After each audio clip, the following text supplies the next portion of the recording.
Welcome to Cheat Sheet Tales, where secrets slip, lies unravel, and the truth always has a twist. Real stories, raw confessions, shocking betrayals. Drop a comment if you've ever caught a red flag too late. Now let's get into today's tale, when I fell ill. My in-laws claimed I was faking it for attention. "She's always been fragile," his mother told the doctor. My husband refused to take me to the hospital. "If you're dying, die quietly," he said. One night I collapsed in the hallway and heard them step over me. "She's just playing dead again," his sister laughed. But when I woke up in the ICU days later, the nurse said my husband told them I had no family. And that's when it's hard to know where to start. But maybe at the moment, I realized I wasn't going to survive if I stayed. My name's Sloan, and I live, or used to live, in Denver. I was 29 when this all started, a school teacher with a pretty simple life. I married Griffin when I was 27. He was older, 35, owned a hardware store. His dad had left him. I thought he was steady, reliable, and his family, they acted like they loved me at first, but it didn't take long for the cracks to show.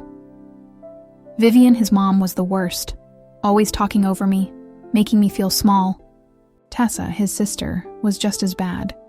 They had this way of saying things that sounded like they cared, but really it was all about control. "Sloane's a bit delicate," Vivian would say with this fake concern. "She just needs a strong man to take care of her." And I thought, okay, maybe I am a bit sensitive. Maybe they're just looking out for me. But I was wrong. It started with the headaches, bad ones. They'd wake me up at night pounding so hard I felt like my skull was cracking. My vision would blur, and I'd feel so dizzy I could barely stand. I told Griffin, and he shrugged. "Take some Tylenol. You're probably just stressed." Then came the weakness. My hands wouldn't grip things right. My legs would feel like they were going to give out. I'd drop plates, trip over nothing. I asked Griffin if I should see a doctor, and he just looked at me, annoyed. "What are they going to do? Tell you, you're tired? You're always tired." One day I collapsed while trying to make dinner, just dropped right there on the floor, a pot of pasta sauce spilling everywhere. I could hear Griffin coming into the kitchen, and I thought, okay, finally he's going to help me. But no, he stepped right over me like I was trash. He grabbed a beer from the fridge, muttered, "If you're dying, die quietly," and went back to watching TV. I laid there shaking, my breath coming in shallow gasps. I could hear Tessa laughing in the living room. "She's just playing dead again," she said. I remember those exact words. I wanted to scream, but I couldn't even move. It wasn't just one time either. It kept happening every time I'd try to ask for help. Griffin would brush me off. "You're fine. Stop being dramatic. If you're really that sick, go take a nap," Vivian would tell the doctor. "She's always been fragile ever since she married Griffin. She's been a little off, like I was some kind of hysterical woman from a movie." It felt like I was losing my mind. And then one night, it all went black. I don't even remember collapsing. The last thing I remember was standing up from the couch and feeling like the whole room was spinning. Then nothing. When I woke up, I was in a hospital bed, tubes in my arms, a monitor beeping. I had no idea how long I'd been there. The nurse came in and said, "Glad to see you're awake.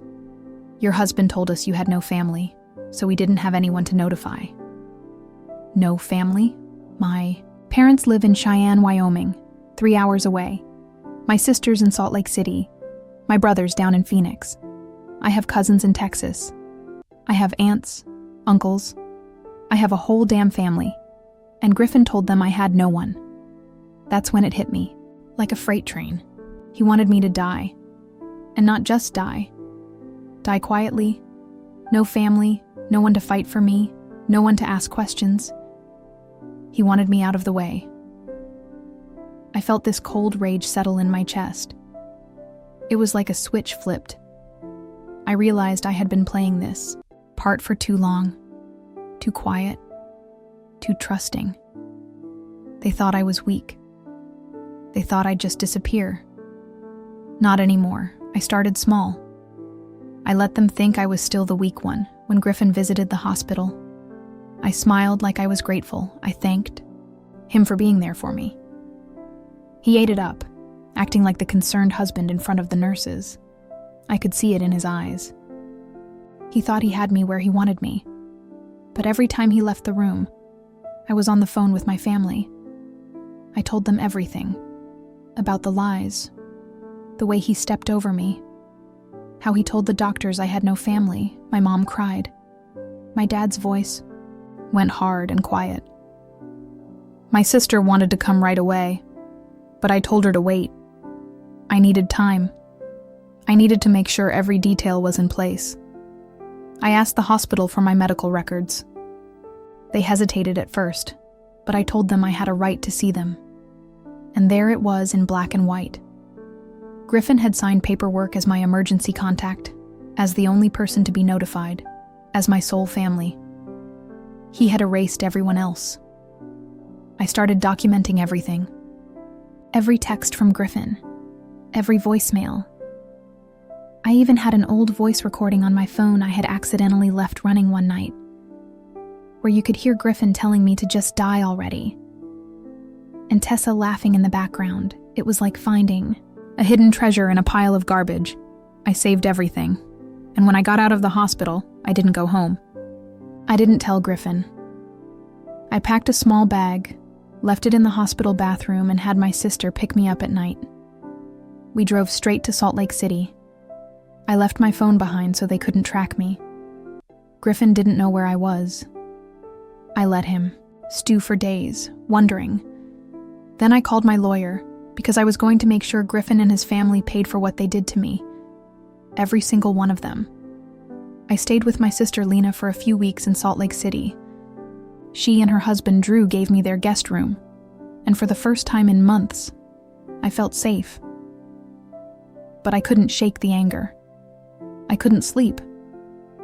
Every time I closed my eyes, I'd see Griffin stepping over me like I was nothing.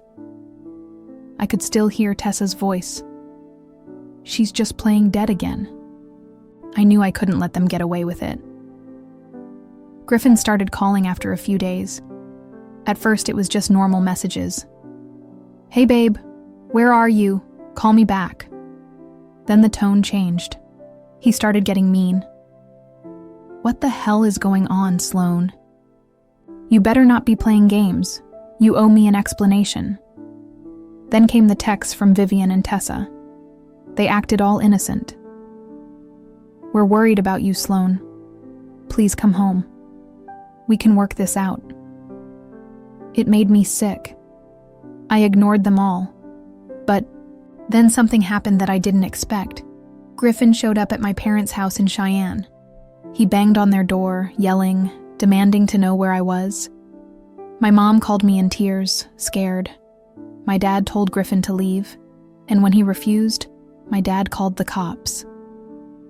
Griffin left before the police got there, but it rattled me. That's when I knew I had to move faster. I had my lawyer file for a restraining order. We gathered all the evidence, texts, voicemails, medical records, even the voice memo of Griffin telling me to just die already. We sent copies of everything to Griffin, Vivian and Tessa through a process server. The day they were served, Griffin finally called me. This time he was furious. "You're going to regret this, Sloan. You're ruining my life. You're crazy, just like my mom said." That's when it clicked. Griffin and Vivian, they weren't just trying to get rid of me. They had a plan. I did some digging. I called an old friend of Griffin's, someone who worked at the bank where Griffin had a joint account with his mom. Turns out a few months before I collapsed, Griffin and Eleanor had been moving money, transferring large sums out of our joint account into an account under just Griffin's name.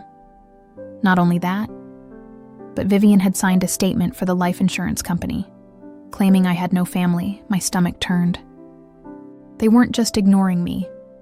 They were waiting for me to die, and they were setting it up so that when I did, Griffin would get everything. The house, the money, even the life insurance payout. They had cut my family out of everything. This wasn't just neglect. This was a setup. I felt like I was in a nightmare. Every time I thought I had seen the worst of them, there was something more. I kept thinking, what if I had died? They would have gotten away with it. But I was still here, and I wasn't going to let them win. That's when I decided I had to confront them. Not just legally, but face to face. I wasn't sure how I was going to do it yet, but I was going to make them see me, make them face the truth. And when I was done, they were going to wish they had treated me like a human being. They thought I was weak. They were wrong. I had a plan, and I wasn't stopping until they paid for every single thing they did to me. I knew I couldn't confront them yet. I had to make sure I had everything in place, every detail ready, so I kept working behind the scenes, gathering more evidence. I hired a private investigator, a woman named Jade, who used to work for the police in Colorado Springs. She was tough, sharp, and didn't take any crap from anyone. Jade started digging into Griffin's finances. It didn't take long for her to find something that made my blood run cold. Griffin had opened a secret account in his name, but that wasn't all. It wasn't all.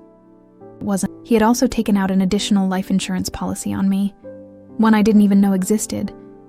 Vivian was listed as the secondary beneficiary. It was like they were just waiting for me to die. Waiting and planning. The worst part? The policy had been set up 6 months before I started getting sick. That timing wasn't a coincidence.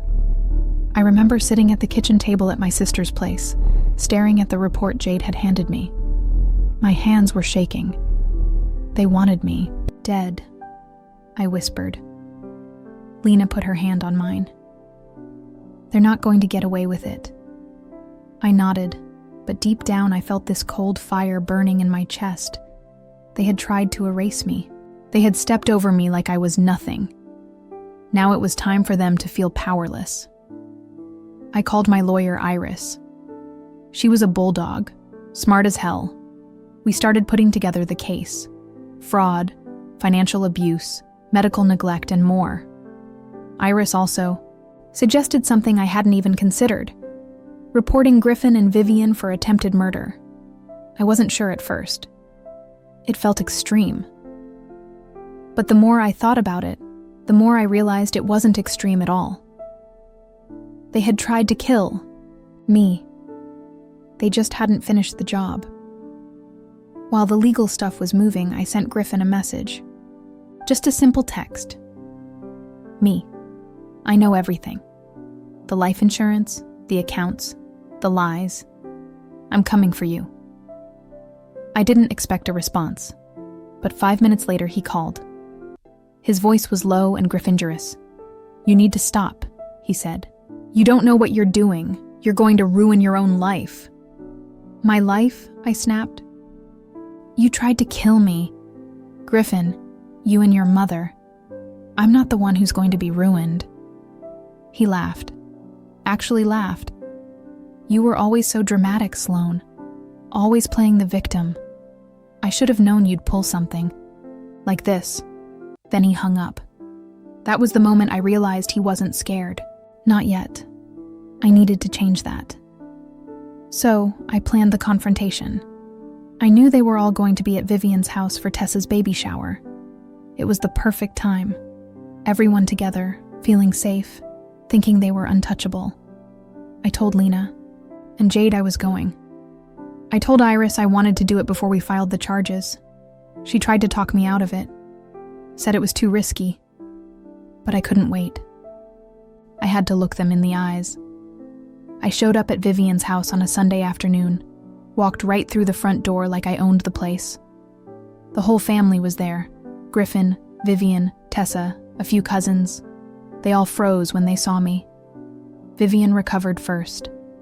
She stood up, fake smile plastered on her face. "Sloan, what a surprise," she said. We were just talking about you. How are you feeling?" I stared at her. "You tried to kill me," I said. The room went silent. Griffin stood up, his face tight. "Sloan, let's not do this here." "Shut up," I snapped. My voice was shaking, but I kept going. I pulled out the manila folder I'd been carrying. I slapped it down on the coffee table. "This is everything. The insurance policies, the bank statements, the voice recordings, the text messages. It's all here." Vivian's face went pale. Tessa looked like she wanted to sink into the floor. Kept my eyes on Griffin. "You stepped over me while I was dying," I said, my voice low. "You told the doctors I had no family. You tried to erase me. But I'm still here." I could see the cracks forming on their faces. Panic, guilt, anger. Griffin tried to speak, but I cut him off. "I'm filing charges. Fraud, financial abuse, attempted murder. The cops will be here soon.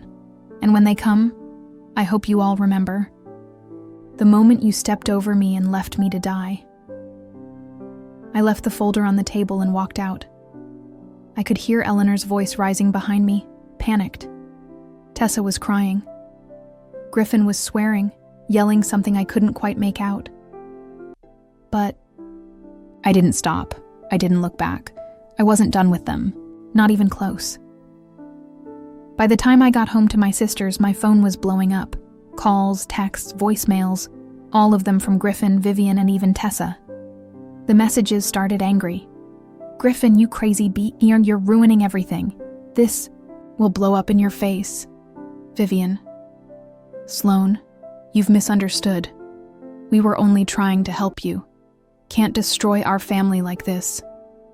Tessa. "Please, Sloan, let's talk. Don't go to the police." I didn't respond, not to a single one.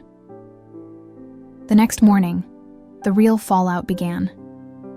My lawyer, Iris, filed the criminal charges first: fraud, medical neglect, financial abuse, and attempted murder. That last one hit them like a punch to the face.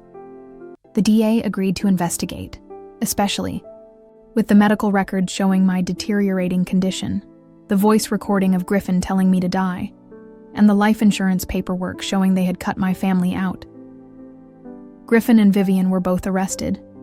Griffin for attempted murder, financial abuse, and fraud. Vivian for conspiracy and fraud. Tessa wasn't charged with a crime, but she was named in the civil lawsuit for emotional distress and defamation, thanks to her laughing over my body the day Griffin was arrested. Jade called me. He was trying to drain your joint accounts while you were in the hospital, she said. Got caught red-handed. They froze the accounts, seized the hardware store. The whole damn thing came crashing down on them. But that wasn't enough. I wanted them to feel it. So I took it public. I sent everything. The recordings, the texts, the medical records, to the local news. The headline ran the next morning: Denver woman left to die by husband, mother-in-law. Life insurance fraud scheme uncovered. It went viral. Reporters showed up at Vivian's house. Neighbors talked. The hardware store's Yelp page was flooded with one-star reviews. Vivian got fired from her job at the local real estate office. Griffin lost the store. They were ruined. But I wasn't done. I filed a civil lawsuit for emotional and physical damages, millions, and I won. The day the judge ruled in my favor, I stood up in court and faced them. Griffin looked like a shell of a man, sitting there in his wrinkled suit. Vivian wouldn't even meet my eyes.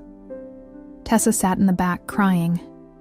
I could have died, I said, my voice calm, steady. You tried to erase me. You stepped over me like I was trash. But I'm still here. And now you get to watch me live while you lose everything. The judge awarded me everything. The house, the store, the accounts. I sold it all. Every last piece. I even took Vivian's engagement ring. She had to hand it over in court. Griffin went to prison for 7 years. Vivian got 5. Tessa moved out of state, tried to start over, but her name was out there. People knew what she had done. And me? I moved back to Cheyenne. Started over. I went back to teaching, rented a little place, and surrounded myself with people who actually gave a damn about me. My family, my real family. It took time, but I rebuilt. And sometimes, late at night, when I think about that day, lying on the floor while they laughed and stepped over me, I don't feel weak anymore. I feel strong, because they thought they could kill me and walk away. But I survived, and I made sure. They paid for every single thing they did, every last word, every last word.